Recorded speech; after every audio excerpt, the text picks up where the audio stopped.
खुलुमबाय गासैखौबो बड'प्रेस चेनेलाव बरायबाय। दिनैनि गिबि रादाब बड'लेण्ड मुलुग सोलोंसालिनि भाइस चेन्सेलरखौ होखारनानै गोदान भिसि दिसुनफिननांगौ दाबिजों गुवाहाटीनि सेन्ट्रेल 6 माइलाव एबसुनि 3 घन्टानि धरना मैया जाना थांदों। फरायसालिमानि लांगोना मोखां गेट आरो मोनफ्रोमबो बिफाननि मुंखौ बर' हांखोजों लिरनांगौनि दाबि। गोख्रों सोंदाइननि गेजेरजों हमनो मोनदों निसा गोनां टेब्लेट लानानै फैनाय 4 सुबुंखौ।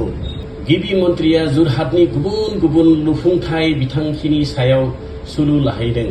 जवाहरलाल नेहुरुनि सिनायथिया मुङाव नङा बिथांनि मावनाय खामानियावसो दं होननानै राहुल गान्धीया बे खोथाखौ फोरमायदों।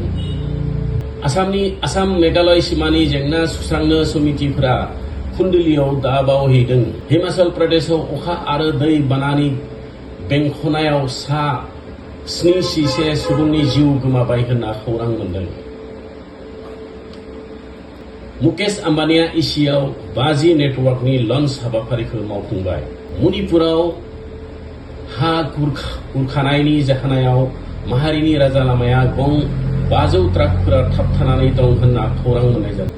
म्यानमाराव गंसे जेट खादानाव हा दुगैनाय जाथायाव थैनायफोरनि अनजिमाया 33 जाहैबाय होनना खौरां मोननाय जादों।